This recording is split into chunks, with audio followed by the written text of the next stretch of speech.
55-year-old riding instructor Katrina Walsh has been arrested for the murder of Sadie Hartley. Should we go? She claims to have a 3-day memory and now faces her first interview under caution.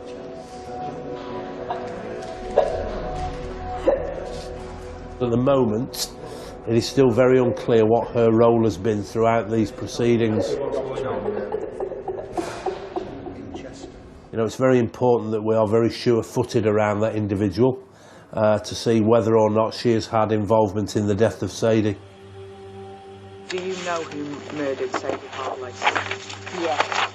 All I can remember at the moment is that I knew that Sarah had killed someone. I've been terrified for days, absolutely terrified for days while she was around.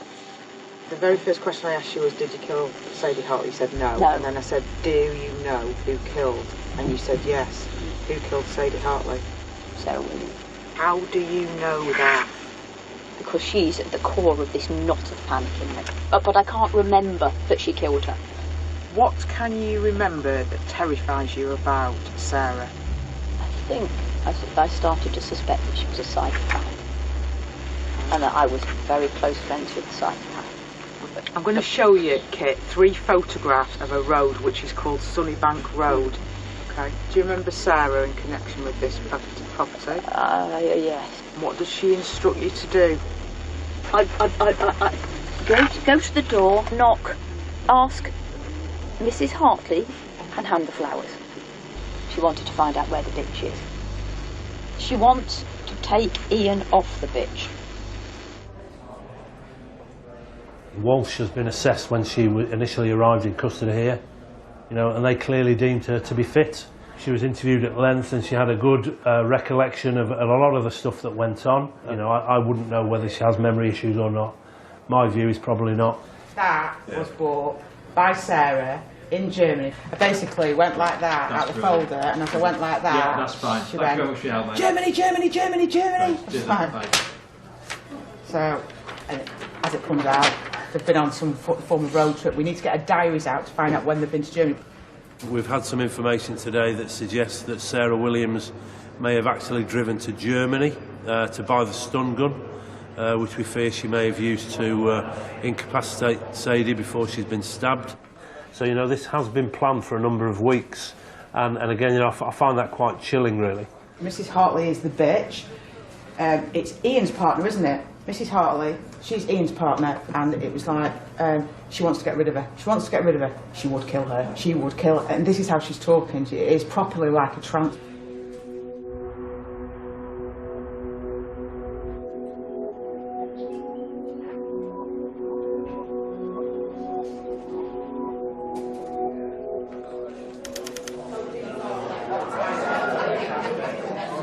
Obviously, we sent off the blood sample, didn't we, from Sarah's home address. There was a fragment of blood that was diluted on the bath.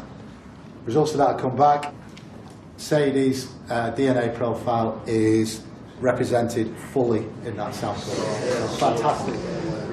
So that's an absolute corker. All right, bit knackered.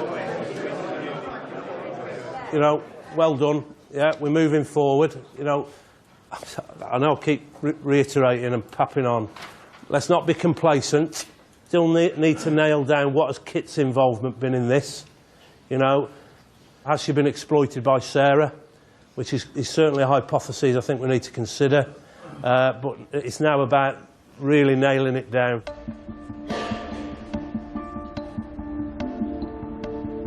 We're going to put everything to her now. We need to go into the day of the murder. We've skirted around it a long time now, so it's time to discuss weapons, injuries, how she's committed the murder.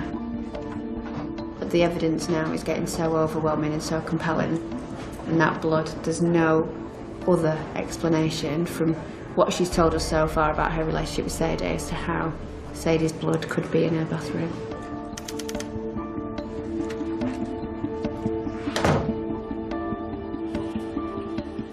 A Nokia phone was seized when we've searched your home address. First call it makes is the phone number of Sadie Hartley's business. No comments. So Sarah, a victim of a really ferocious stabbing We have her DNA in your bathroom. Is there any feasible reason how that could have happened? No comments.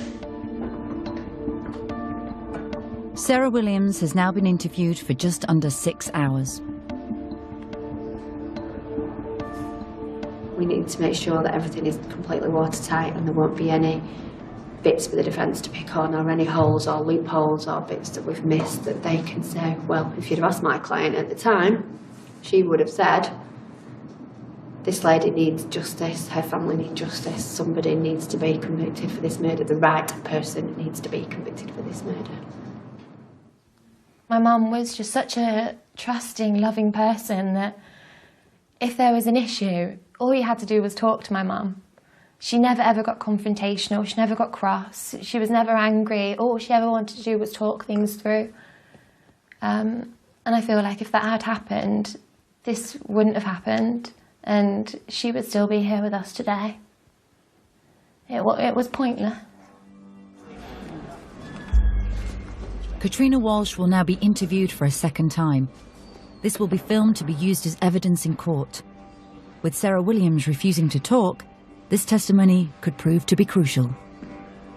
What evidence is it that you've hidden? I've hidden a zapper, a knife, the soles of some boots. Tell me what a zapper is.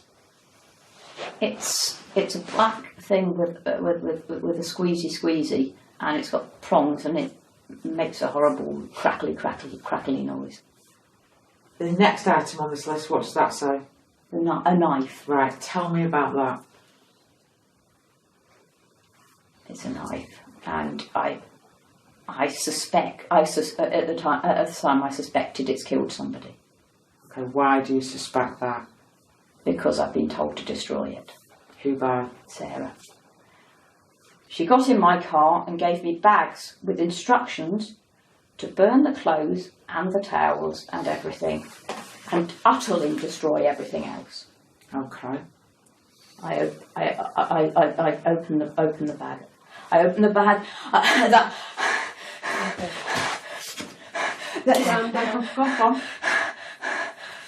Go on. She's done it. She's done it.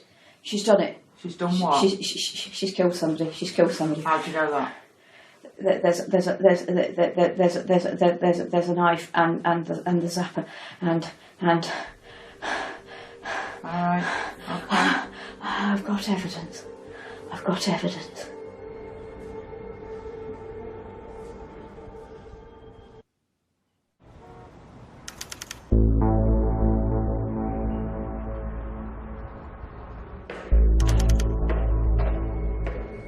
Detectives investigating the horrific murder of Sadie Hartley now believe they have built up a compelling case against Sarah Williams. We've finished the interviews. CPS have authorised charge, so we're going to go and charge Sarah with Sadie Hartley's murder.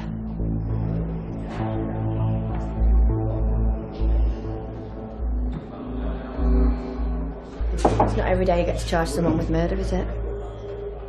Sarah.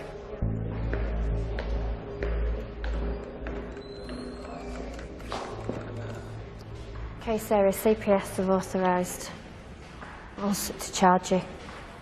So I am charging you with the offence of murder. That on the 14th of January 2016 at Helmshire, you murdered Sadie Hartley, contrary to common law. You do not have to say anything, but it may harm your defence if you do not mention now something which you later rely on in court. Anything you do say may be given in evidence.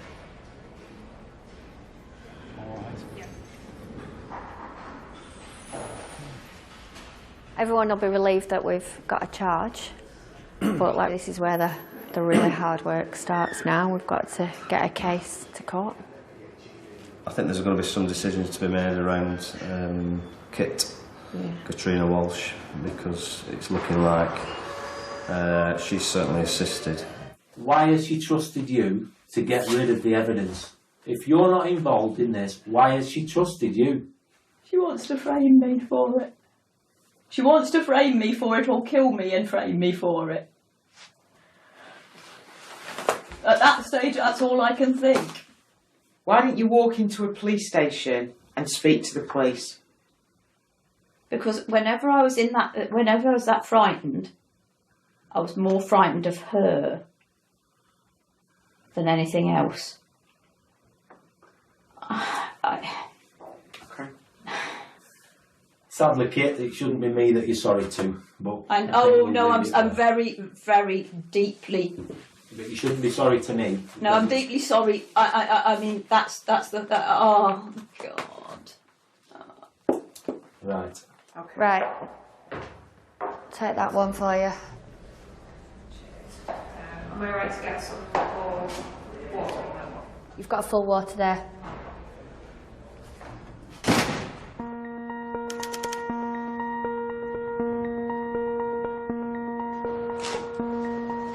A lot of people think, you know, when somebody's charged with murder that all the work's been done. Really, really important to realise that all the hard work will now start, and it's that attention to detail which gives that full picture and which can have a really, really significant bearing on the sentence. With forensics confident that there are considerable traces of blood in the car, the team can focus again on Katrina Walsh. Katrina, talk to us about Katrina. She thinks, and this is the theme throughout when we've been asking, why have you done this? We're playing Hunted. They've been watching a programme called Hunted, which is where you hide from the authorities. It's just a game. Nobody gets hurt. It's just a game. Is there anything about the murder weapon, the knife or the taser? She will be able to tell us where all these items are. Right. We clearly need to get her out. We need to get that evidence back, and because it supports what she's telling us.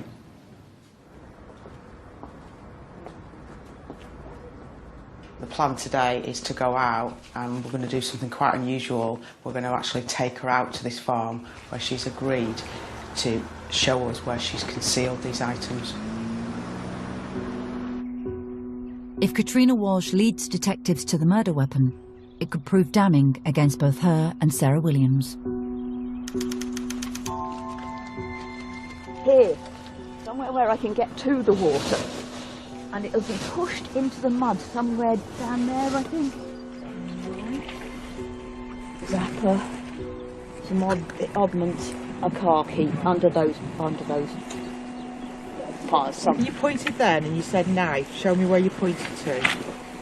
So where this horse poo is, because I've put the horse poo on top so that I could. Right. Then you said to me, zapper. Where's the zapper? In this somewhere in that. Okay. So where did you go next?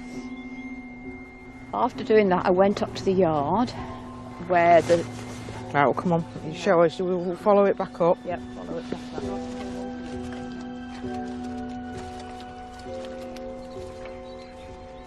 She said on her walk round she's pointed to places where she's put things, so there's the knife and the taser. She's explained that she's pushed into the ground on the bank.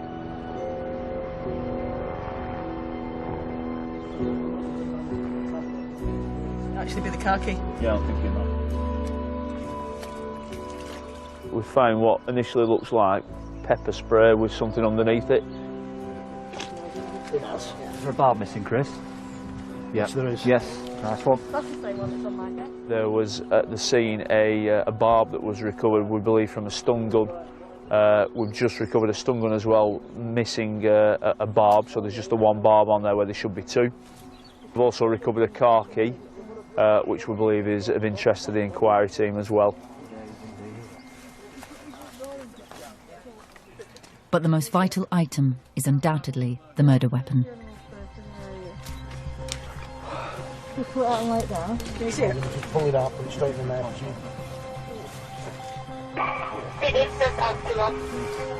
Wow. Big, isn't it? Copy that.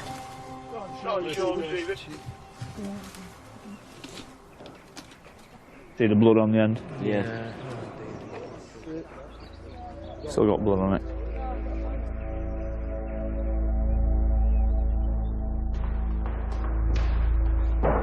Police are now convinced that Katrina Walsh played a willing and significant role in Sadie's murder.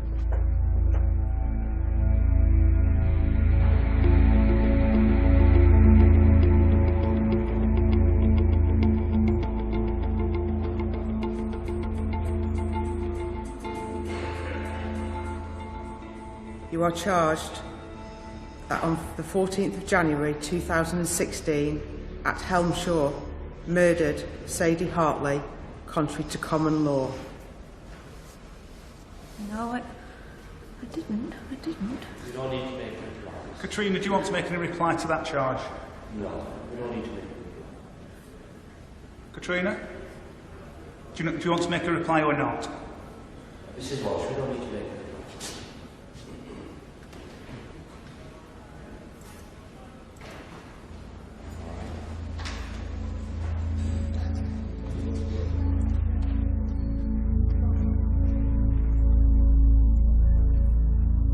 It's quite chilling actually when you consider the meticulous planning that has gone into this over a number of weeks.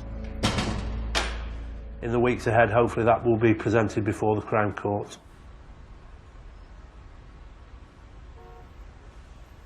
With the trial looming, the team have built up a more complete picture of what took place and have discovered some compelling new evidence which further implicates both Williams and Walsh.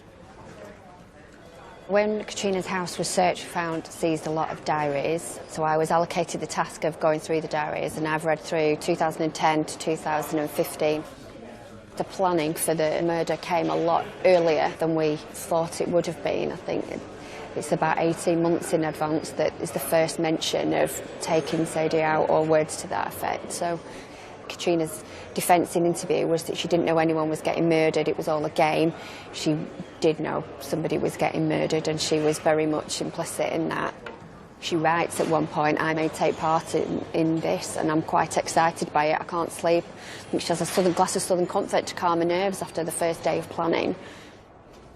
I think the relationship between them is quite a bizarre relationship. It's almost as if Katrina Walsh is almost infatuated with Sarah Williams, and there are parts where it appears that Sarah Williams may be financially exploiting Katrina Walsh as well as other people. You can see there's a page ripped out, pages ripped out there. There's 2 full pages, there's amendments, there's crossings out. But she obviously realises there's incriminating stuff in there, else she wouldn't have gone back and ripped key passages out. But having read these, I very much doubt she's got a memory issue, because she's remembered that she needed to go back and cut things out. So she says, poked Sarah, who said she would ring. I guess Ian getting back has sent her craziness off again. Relaxed and got a call in the afternoon, and Sarah came round, so got caught up in endless murder plots for Ian's other half. I'm going to be involved now, heaven help me. I have no moral qualms, just a serious don't let us get caught twinge. Her diaries have just completely blown her defence out of the water. August 2014, she's been writing about murdering Sadie, so she did know somebody was going to get killed, so it's really key evidence. With both defendants pleading not guilty, the trial is a long and painful process for Charlotte and the family. I want to be there every single day. You just want to hear everything, to almost try and make sense of it. I don't know if it'll ever help myself or my brother. I don't think anything will. I want to know why. I don't think we'll ever get the answer why.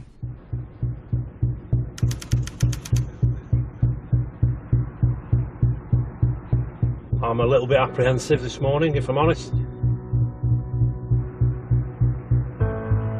You know, in my time as a police officer, it's one of the most callous crimes I have ever investigated. The murder of Sadie is almost like a ruthless assassination. It's always on your mind that the trial could go the wrong way. Thankfully, it's only ever happened once to me in my service. And again, if I'm brutally honest, something that haunts me still, probably will stay with me till the day I die.